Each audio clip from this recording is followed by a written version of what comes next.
Berita Sumsel 24 jam hari ini.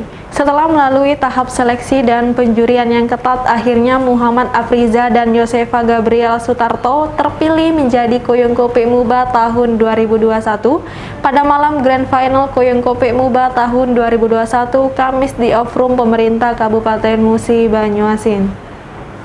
Rangkaian malam Grand Final berlangsung dengan protokol kesehatan ketat, serta dihadiri dari berbagai unsur tamu undangan yang dihadiri langsung oleh PLT Bupati Muba Beni Hernedi, Yosefa Gabriela Sutarto, Wakil Kecamatan Keluang, yang terpilih sebagai Kupik Muba tahun 2021, bersama Afriza, Kuyung Muba 2021, Wakil dari SMA Negeri 2 Sekayu, mengucapkan terima kasih kepada masyarakat, pemerintah Kabupaten Muba, dan Dewan Juri yang telah memberikan kepercayaan kepadanya untuk mengemban amanah sebagai Duta Budaya dan Duta Wisata Kabupaten Muba. Sambil bisa diperlukan, dan mungkin yang kedua adalah jurnalistik atau public speaking, dan ketiga di PDN, itu di dalam doa. Sementara pelaksana tugas Bupati Muba Beni Hernedi bersyukur atas terselenggarakannya acara Kuyung Kopik Muba ini. Diharapkan para peserta Kuyung Kopik yang terpilih selain mengemban tugas sebagai Duta Budaya dan Wisata, juga mengampanyekan protokol kesehatan serta pentingnya vaksinasi COVID-19 kepada masyarakat. Jadi saya mungkin tambahkan, karena ini di Sumpah Pemuda, di Hari Sumpah Pemuda, mungkin belum banyak yang menyampaikan ini, bahwa 72% penduduk Musi Banyuasin itu adalah usia produktif di bawah 45 tahun. 72%. Artinya orang-orang produktif lah yang paling banyak di Musi Banyuasin. Orang produktif itu sama dengan potensi pemuda.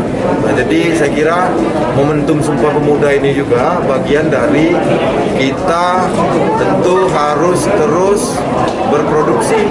Kita harus produktif karena bonus demografi di Kabupaten Musi Banyuasin ini tentu harus dimanfaatkan menjadi penggerak dan juga menjadi percepatan dalam kita membangun Kabupaten Musi Banyuasin ini untuk terus lebih maju dengan tantangan-tantangannya. Saya kira demikian. Reporter dan juru kamera Muhammad Firdaus, palpres.com. Pemirsa, sebagai upaya mengembangkan desa wisata yang merupakan program pemerintah pusat, Dinas Kebudayaan dan Pariwisata Provinsi Sumatera Selatan menggelar workshop Anugerah Pesona Desa Wisata Sumatera Selatan selama 2 hari 29 hingga 30 Oktober kemarin di salah satu hotel di Palembang.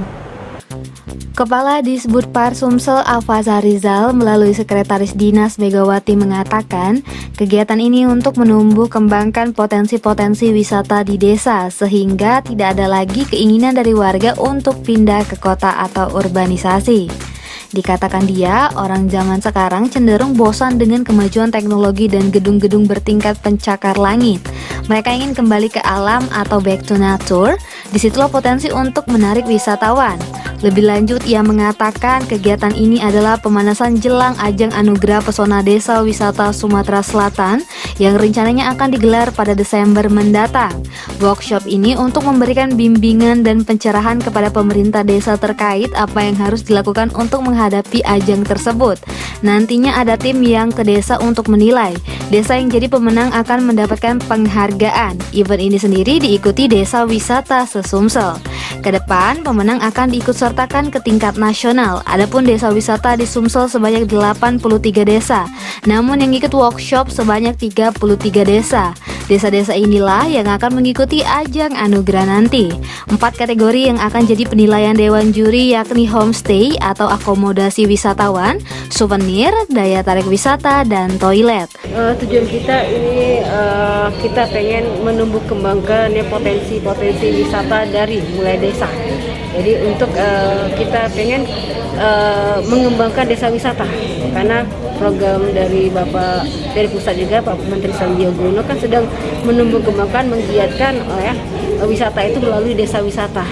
Kita pengennya kalau desa itu kita jadi ke desa wisata, tentunya masyarakat itu akan lebih kreatif ya, lebih kreatif, inovatif ya, sehingga tidak ada lagi mereka tuh pengen pindah nyari usaha, pengen pindah ke kota misalnya ya, tapi dia dengan cukup berusaha di desanya, menggali potensi-potensi desanya untuk menjadi lebih bagus, menjadi desa wisata, itu akan menarik minat wisatawan, sehingga selain mengajak ekonomi masyarakatnya juga meningkat ya, tapi dia juga bisa menumbuh kembangkan perekonomian daerah masing-masing. Sementara itu, Ketua Gabungan Industri Pariwisata Indonesia Sumsel Herlan Aspiudin mengatakan, untuk sebuah desa menjadi desa wisata, masyarakatnya harus kreatif, desanya pun haruslah bersih, namun tak kalah penting dukungan penuh pemerintah daerah.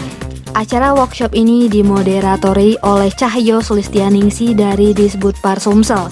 Sedangkan narasumber yakni General Manager Harian Sumatera Express Nurseri Marwa, Kepala Kantor Perwakilan Bank Indonesia Provinsi Sumatera Selatan Hari Widodo, dan Komunitas Sahabat Desa Andalan. Peserta sebanyak 50 orang yang terdiri dari pengelola desa wisata di Sumsel, perwakilan Dinas Pariwisata sebagai pendamping desa wisata, dan tim digital marketing Disbudpar Sumsel.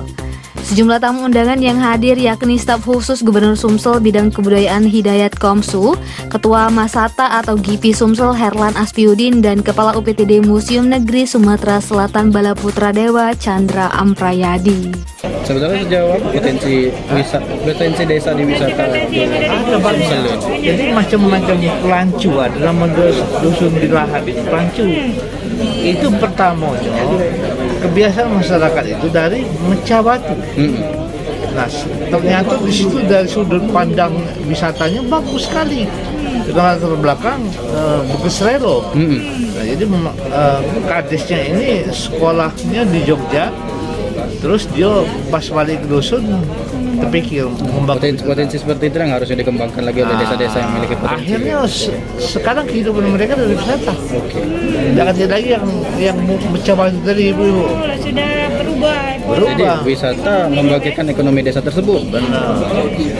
Reporter dan juru kamera Citra Utama, palpres.com.